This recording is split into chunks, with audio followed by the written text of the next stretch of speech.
Kami kelebihan keagungan syariat Islam, kita akan lebih yakin mengamalkannya.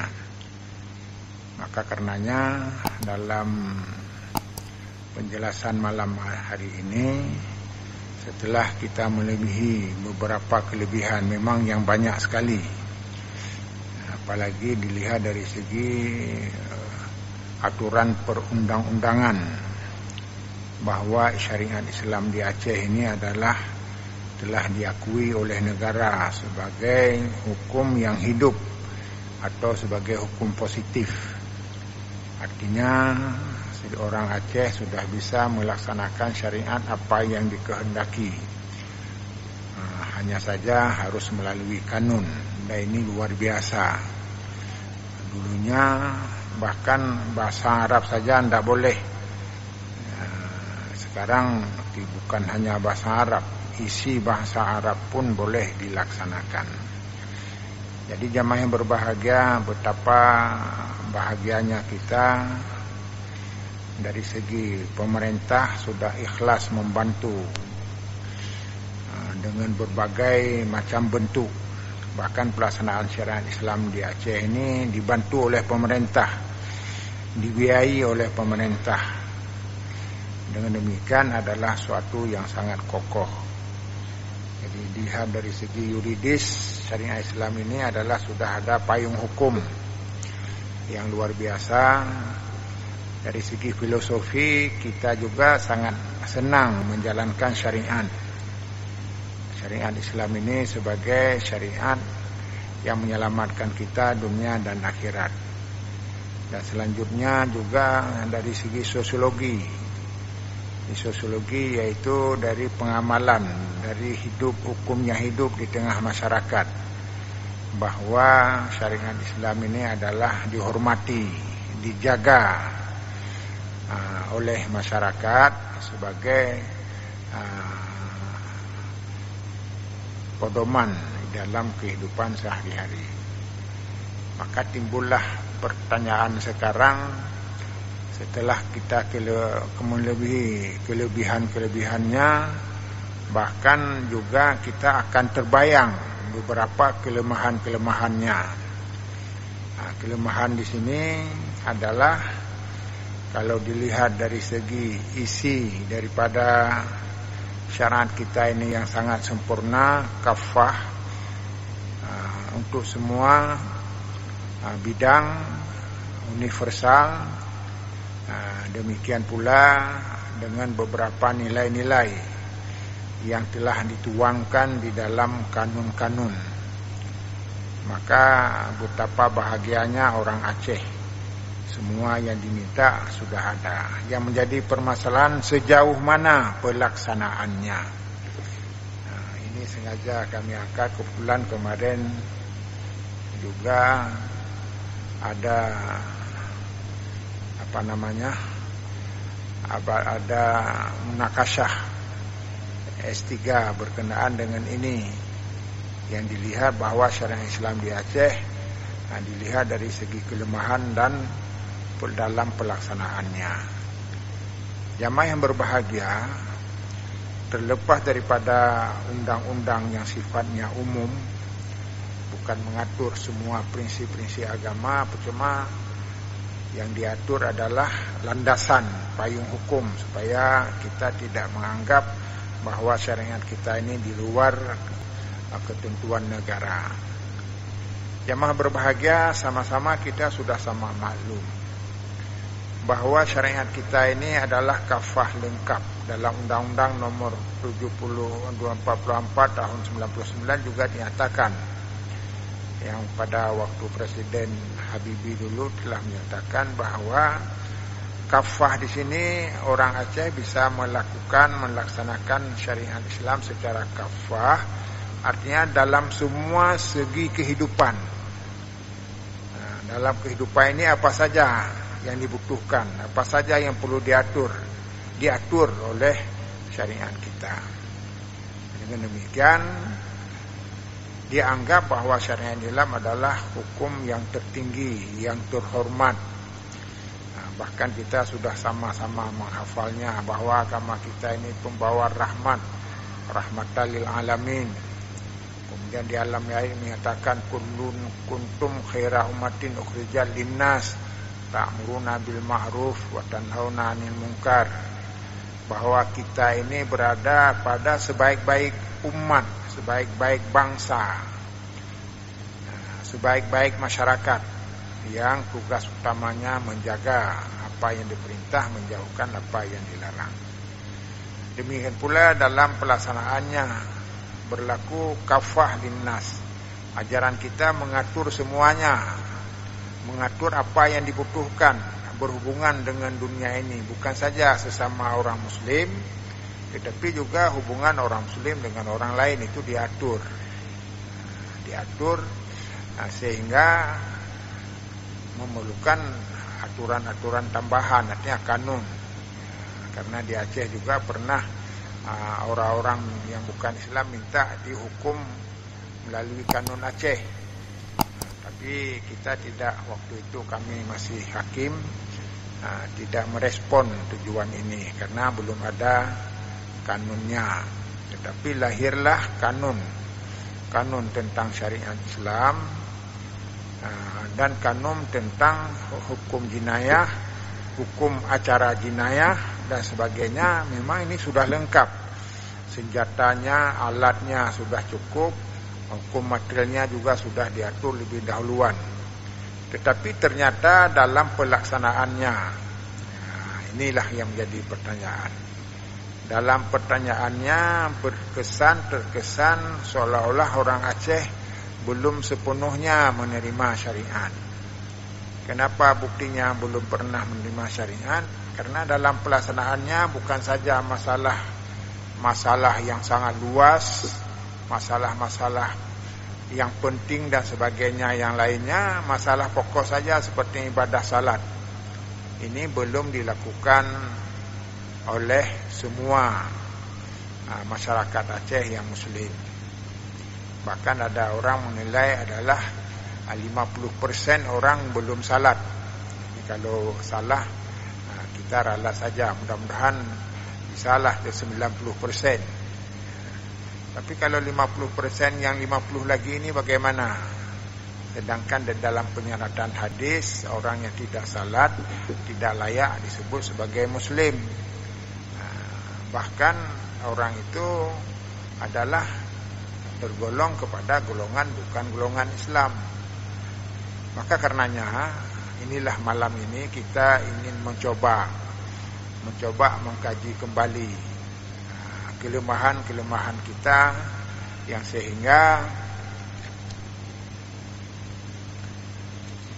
sehingga ajaran Islam yang sudah diberi payung hukumnya luar biasa dan juga sesuai dengan perintah Allah Subhanahu wa taala bisa berjalan. Bahkan kalau ini berjalan menjadi dakwah bilhal untuk daerah-daerah lain.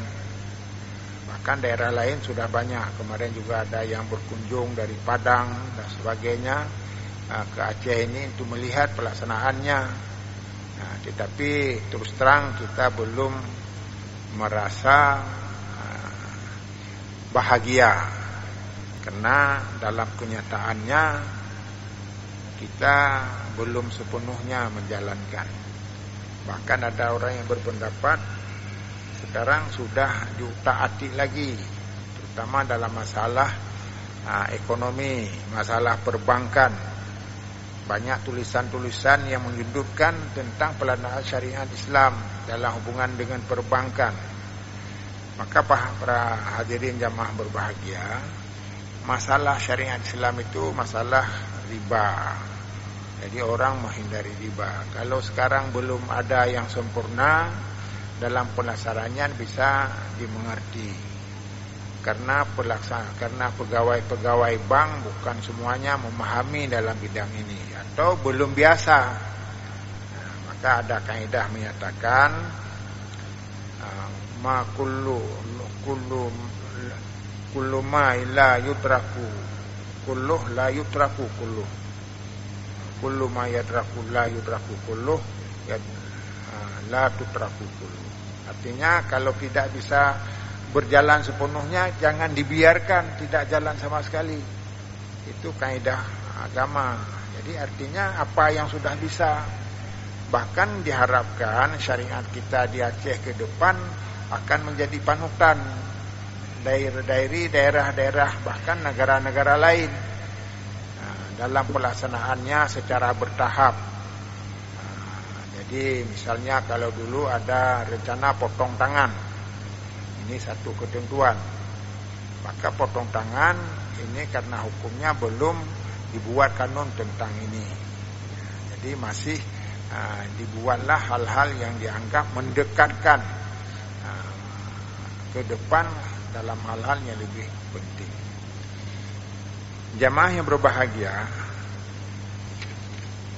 ada orang juga bertanya, memang ini pantaslah. Orang Aceh ini ada dua macam, ada yang sudah tidak ragu lagi, ada yang juga timbul pertanyaan diantaranya adalah,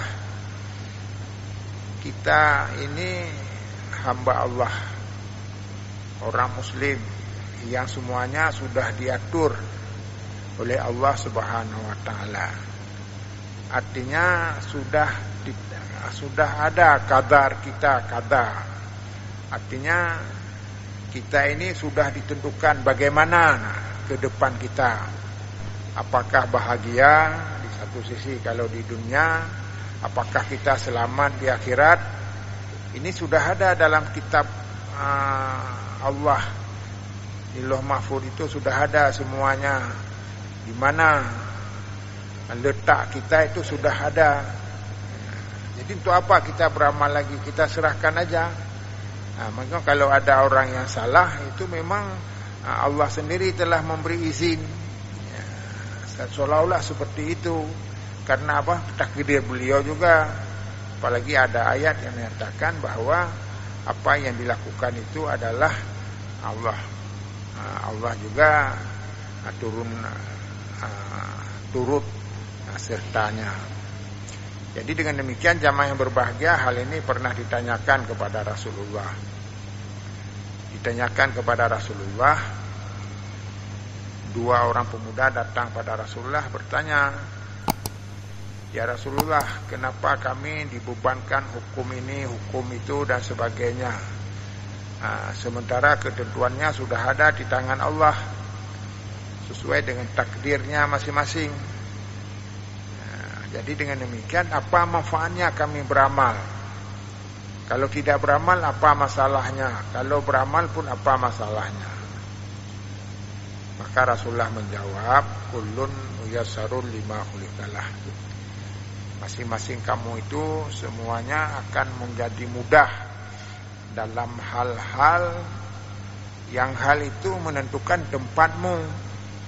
Kalau tempatmu bagus, nanti di dunia ke depan, di akhirat, setelah kiamat, maka kamu akan senang bekerja dalam bidang itu, senang beribadah, senang berbuat baik, senang bekerja dalam bentuk sosial dan lain-lain, sehingga layaklah ia sebagai penghuni surga. Akan tetapi kalau memang tempatnya wa amma ahlus syakawah, adapun orang-orang yang memang tempatnya tidak ke sana, syakawah dalam golongan-golongan durhaka, dalam golongan-golongan yang mendapat azab Allah, maka perbuatan hari-harinya itu. Bahkan kalaupun diajak untuk yang baik, bukan bersyukur. Bahkan kami sangat terkejut ketika ada kemarin tentang cambuk itu. Karena dicambuk oleh petugas, maka seorang di antaranya kalawan kedih. Jadi kalawan kedih supaya baik dicambuk di. Jadi ini tidak senang dalam pelaksanaan syariat. Ini pencerminan at-taburu alamatul hakikah. Jadi pencerminan ini adalah sebagai ciri-ciri, tanda-tanda sebenarnya kita masih ada tantangan-tantangan. Jadi karenanya kita tidak perlu menyalahkan kepada saudara-saudara kita itu mungkin belum ada ilmu atau belum tahu hakikat daripada ajaran kita ini. Apalagi kalau orang sudah tahu hakikatnya, apa akibat masing-masing, bahkan bukan saja hari kiamat yang jangka waktunya luar biasa, lamanya ada yang 1000 tahun, ada yang 50.000 tahun. Ya, jadi kalau kita ke neraka, ini bagaimana selama 100 tahun aja kita di neraka itu bagaimana? Nah, kita dibakar, telah dibakar habis, kemudian diciptakan lagi, dijadikan di badan kita ini seperti semula, kemudian dibakar lagi dan seterusnya. Apakah ini akan sanggup kita rasakan? Maka karenanya ada sebuah tanggung jawab kepada kita saudara, terutama para ulama. Dakwah ini adalah sangat penting, dan inilah yang dibutuhkan oleh masyarakat kita. Jangan membiarkan masyarakat yang kadang-kadang belum paham, maka dengan mudah menyampaikan sesuatu yang justru merugikan diri sendiri. Jamaah yang berbahagia, di dalam hadis sudah dinyatakan bahwa an-nasu ada'um bima jahilu. Manusia itu selalu menjadi tantangan sesuatu yang belum. Maka kenapa ada orang sekarang dalam ibadatnya sangat tertib? Saya melihat jamaahnya sudah 10 tahun di masjid, melihat jamaahnya masih tekun beribadah, masih tekun berdoa, masih tekun berzikir dan sebagainya, yang tidak pernah absen. Dari segi hubungan dengan Allah, demikian pula adalah hubungan dengan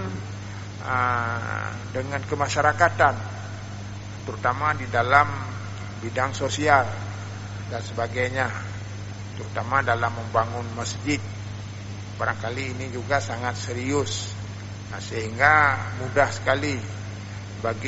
bagi pengurus untuk melaksanakan suatu tugas, yang tugas itu adalah tanggung jawab kita bersama. Jamaah yang berbahagia, pada kesempatan ini kami ingin menyampaikan juga kelemahan-kelemahan yang perlu kita sikapi dari sekarang. Dari sikapi sekarang, di antaranya adalah bahwa dalam bidang syariat ini belum banyak yang memahami secara sepenuhnya, yang sehingga ada kesan bahwa syariat ini seperti sukarela. Seperti masalah zakat. Ini zakat sampai sekarang, lebih-lebih zakat dalam bentuk baru, zakat jasa dan sebagainya, masih ada tantangan. Akan tetapi saya dan kita juga patut bersyukur ketika kami datang ke Kodam memberi sosialisasi tentang zakat, mereka kompak menjawab, dan setiap bulan kami tidak perlu dipotong, kami setor sendiri. Jadi ini tidak perlu dipotong, tidak ada dakwa-dakwi dengan pegawai, dengan aparat, dengan prajurit, semuanya dipotong. Dan bahkan ada yang bertanya, apakah yang dulunya kami tidak membayar boleh dibayar sekarang? Jadi yang menariknya, apakah boleh dibayar sekarang? Jadi kalau minta maaf itu lain, ini boleh dibayar sekarang. Tentu kami jawab, tentu saja sangat boleh dan sebaiknya seperti itu. Maka sehingga dengan demikian mereka itu secara serentak kompak membayar zakat, walaupun bukan zakat padi, tapi zakat sasa, zakat gaji, sesuai dengan ketentuan yang diembankannya.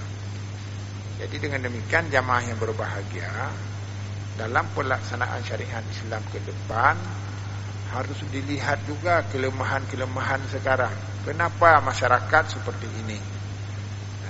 Bahkan bukan negara kita saja, apalagi di Aceh yang kecil ini. Dunia sekarang juga demikian. Betapa dahsyatnya kita melihat bagaimana perkembangan umat Islam di dunia, terutama yang berkembang sekarang di Afghanistan. Jadi saling membunuh sesama.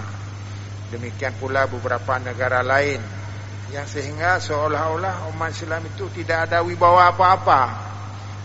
Jadi tidak lagi ada tanda-tanda sebagai ya'lu wa la yu'la alih, agama yang terhormat, yang wajar dihormati oleh siapa saja. Jamaah yang berbahagia diantaranya adalah karena para pemimpin-pemimpin, terutama pemimpin agama, tidak memberi teladan, contoh. Yang justru nampak contoh adalah ribut bersama-sama. Afghanistan, antara kelompok ini dengan kelompok itu bahkan dikhawatirkan. Bahkan kita juga harus berhati-hati. Ada orang yang putus asa di sebuah negara, datang negara lain mempropagandakan. Apakah namanya ISIS, apa namanya itu, ada lagi yang kita tidak tahu beberapa nama. Akhirnya mencemarkan nama Islam sendiri yang kita tidak tahu apa kerjanya. Jadi maka karenanya di masjid-masjid juga seperti di kami masjid di Oman ini, ada orang-orang tamu tidak dibenarkan memberi ceramah kalau tidak jelas siapa yang merekomnya. Karena apa? Kisah bisa saja orang itu membawa sesuatu yang tidak bermanfaat untuk kita, justru akan merugikan kita sendiri. Jadi dengan demikian jamaah yang berbahagia, sudah saatnya lah kita memahami, kita introspeksi, kita muhasabah dengan sebaik-baiknya. Apa kelemahan kita sekarang? Apa saja peluang yang sebaiknya kita manfaatkan, terutama dalam suasana masyarakat Aceh yang sudah dijamin oleh negara, yang sudah dilindung oleh negara, yang sehingga tidak ada kesan untuk bermusuhan kembali di antara kelompok-kelompok yang dulunya tidak sepaham dengan yang lainnya. Jamaah yang berbahagia, dalam hubungan yang lebih penting lagi kalau kita melihat sekarang adalah hubungan dengan pendidikan. Ini satu introspeksi yang sangat wajar. Pendidikan Islam, apalagi sekarang sudah ada kesan bahwa pelajaran agama dikurangi dan sebagainya. Maka kita harus mengantisipasi. Tapi kalau di Aceh masih banyak kegiatan-kegiatan yang bisa dilakukan. Apalagi sudah banyak dayah-dayah yang sudah membuka pengajian-pengajian di luar jam sekolah. Ini tentu tidak banyak akan melahirkan masalah. Dengan demikian jamaah yang berbahagia, masa depan kita nanti ada terlihat apa yang kita persiapkan sekarang. Itulah yang disebutkan dalam hadis tadi. Kullun muyassarun kulma khuliqalah. Apa yang kita persiapkan, maka bisa dibayangkan bagaimana generasi sekarang. Syukur juga kalau di desa-desa pasti ada dayah-dayah yang mereka dengan susah payah, meskipun ada dayah yang sudah ada sekolahnya dan dibayar oleh negara, ada yang belum. Semua berkiprah adalah mengajar masyarakat untuk paham agama. Tetapi banyak juga yang memang belum tersentuh. Lebih-lebih lagi arah dari pendidikan kita ini. Pendidikan kita. Kak saya banyak berkecimpung dalam bidang pesantren atau dayah. Bahkan dulunya ini menjadi sejarah. Dan ternyata orang Aceh pandai juga memilih dan memilah. Dulunya Dayah tidak boleh ada beragam, tapi dayah harus satu bentuk. Satu bentuk. Jadi tidak boleh ada pelajaran umum. Itu satu. Apalagi ada kurikulum, yang kurikulum pelajaran umum jadi salah bahagian daripada kegiatan pendidikan. Ini dia. Maka kesan pertama, dayah terpadu ini tidak sejalan dengan masyarakat sebahagian. Bahkan ada yang sebagian meminta supaya dayah terpadu seperti dayah kami ditutup saja, karena ada istilah terpadu. Agama ini sudah sempurna, untuk apa ada terpadu ini, terpadu itu sebahagian. Tapi sebahagian lagi bukan tidak boleh, tetapi akan mengurangi pelajaran dayah dan sebagainya. Maka karenanya kami merancang bahwa dayah terpadu ini bukan bermakna tidak ada dayah lagi, tetap dayah ada. Bahkan kalau di dayah Haji Malah Amal dulu, rapornya yang dibagi rapor dayah, tidak dibagi rapor sekolah. Ini maksudnya apa? Supaya anak-anak didik itu adalah sangat mengutamakan pendidikan dayah. Jadi dengan demikian sekarang baru nampak hasilnya. Semua dayah juga tidak bertentangan lagi dengan dayah terpadu. Bahkan banyak pimpinan dayah sudah mengantar anaknya ke dayah terpadu. Dan sekaligus pada gilirannya mereka juga membangun dayah terpadu di dayahnya yang lama. Jamaah yang berbahagia, dalam kesempatan ini tentu saja kami ingin mengajak, kalau kita ingin maju ke depan harus dimulai dari pendidikan. Harus dimulai arah pendidikan kita ke depan bagaimana. Jadi kalau tidak, misalnya ini kurikulum dayah ini perlulah diperhatikan, dirubah. Bukan dirubah pelajarannya, dirubah kitabnya. Bukan kitab Wahabi. Itu apa kitab Wahabi ini? Orang Aceh tidak cocok dengan paham Wahabi. Dan justru Wahabi pun tidak ada kitab dia. Ini yang penting diketahui. Jadi tidak ada kitab. Jadi kenapa tidak ada kitab Wahabi? Karena memang dia bukan mazhab, bukan aliran. Ini hanya mereka masalah politik aja, masalah akidah terutama dan sebagainya. Dan terjadi juga di negara Arab, di Arab Saudi. Tapi di negara lain tidak ada yang menerima, yang mengamalkan ajaran Wahabi ini. Lebih-lebih di Aceh sudah dicap dari sejak dulu Wahabi itu kafir. Meskipun kita sebenarnya tidak terlampau maju memberi label orang lain adalah kafir, meskipun kita tidak sependapat. Kenapa? Mereka juga sudah ratusan tahun sudah di Arab Saudi itu diterapkan. Bukan ini yang salah juga, bukan mazhab Wahabi di Arab Saudi. Adalah mazhab yang murid Syafi'i, yaitu Hambali. Bahkan Wahabi sendiri itu adalah bermazhab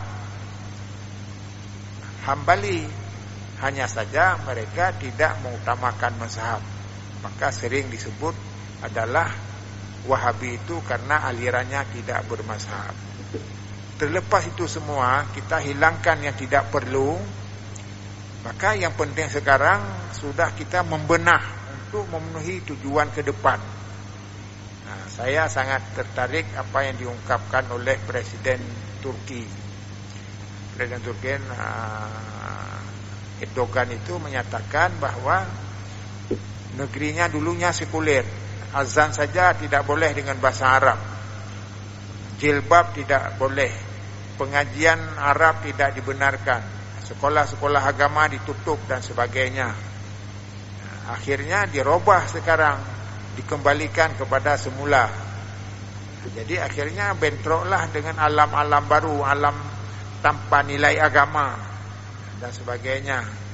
Meskipun presiden dulu yang pencetusnya Mustafa Kamal itu Jadi justru dia dihukum oleh Allah. Sehingga kami saksikan dan saya tanya di Arab itu apakah benar bahwa Umar Mustafa Kamal itu tidak diterima oleh bumi. Memang demikian sejarahnya.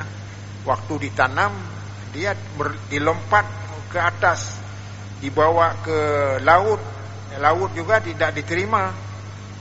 Maka akhirnya kuburnya sekarang adalah dibuat di atas tanah dengan memakai keramik di atas tanah dan sebagainya. Jadi hukuman yang memang jelas karena mereka membangkang dalam bidang agama. Tapi sekarang mereka bangkit. Jadi ada istilah orang Turki ini bahkan bagus kalau diterapkan dalam pemerintah kita, dalam negara kita, Kesatuan Republik Indonesia. Jadi negara kita sudah final tentang negara kesatuan, tidak perlu diutak-atik lagi. Kemudian yang menjadi masalah apa? Bagaimana kita memajukan dalam suasana sekarang? Biarkan mereka yang sudah lalu. Jadi mereka hanya sebentar lagi sudah mati katanya. Jadi generasi ke depanlah, maka dibukalah madrasah ratusan bahkan ribuan madrasah. Kemudian imam-imam dan sebagainya, sekolah imam, sekolah khatib dan lain-lain. Jadi sehingga sekarang bergemalah syiar Islam. Bahkan dulunya hal-hal yang sangat monumental sudah diganti dengan masjid dan sebagainya. Akhirnya ada perkiraan pada tahun 2023 ini bahwa Turki menjadi negara adikuasa. Jadi artinya apa? Bahwa negaranya akan mengimbangi negara-negara maju. Alhamdulillah ini kalau tidak terjadi hal-hal yang tidak diinginkan. Maka karenanya dalam pola yang perlu kita ambil sekarang adalah kita sekarang juga demikian. Apa yang harus kita bangun? Bidang pendidikan apa yang perlu diperbaiki, bukan dirubah. Agama tidak perlu dirubah-rubah karena dia sudah pasti. Metodenya, caranya, sistemnya, ini adalah dimantapkan sehingga kesannya daya alumni pendidikan di Aceh adalah bisa memiliki bobot yang mampu bersaing dengan negara-negara luar. Hal ini pernah dicetuskan oleh B.J. Habibie dulu. B.J. Habibie pernah menerapkan sistem ini. Jadi dengan dibukanya bahkan ada namanya pesantren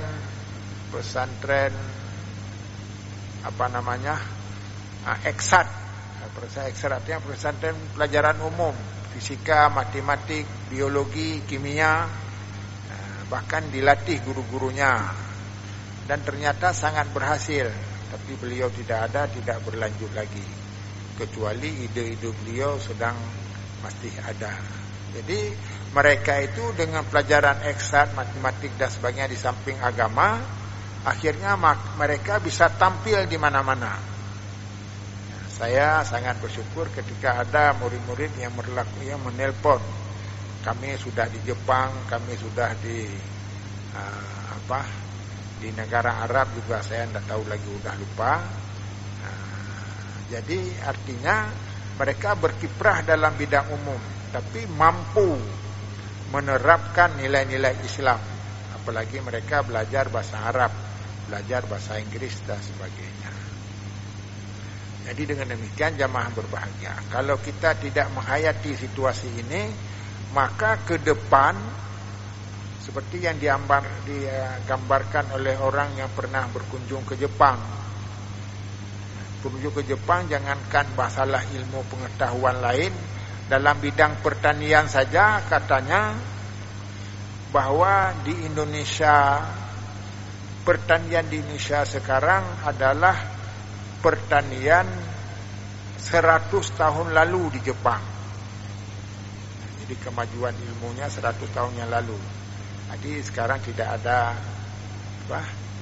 apa yang 100 tahun lalu itu tidak ada perubahan. Jadi kita seperti berjalan di tempat. Itu istilahnya, berjalan di tempat.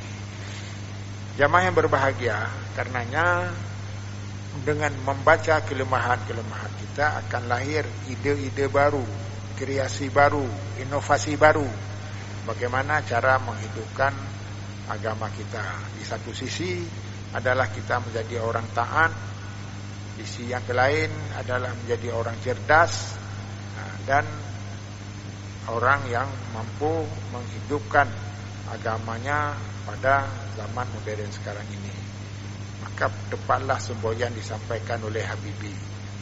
Apa semboyannya? Kita membangun 3 H.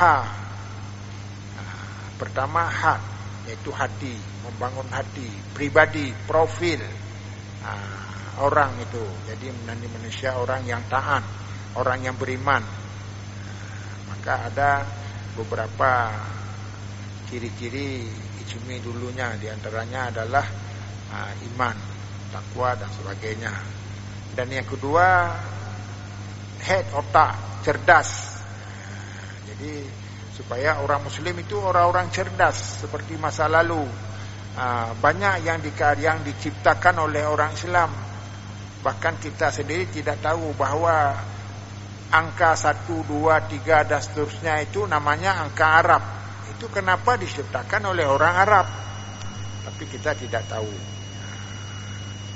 Demikian pula ilmu-ilmu yang lain. Jadi kemarin saya membaca WC yang berkembang di dunia ini bermula dari ciptaan orang Islam dan sebagainya. Jadi banyak hal lain yang memang bukan bidang saya. Pasti kalau saya terangkan nanti tidak sempurna atau salah.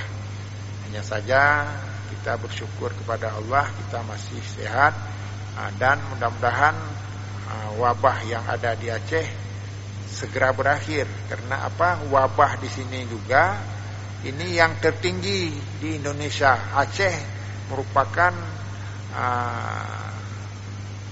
COVID yang tertinggi, COVID-19 yang tertinggi. Maka dengan demikian kita berdoa mudah-mudahan ini akan berakhirlah di penghujung dan akhirnya akan menurun. Bahkan saya dengar rumah sakit itu sudah tidak bisa ditampung lagi.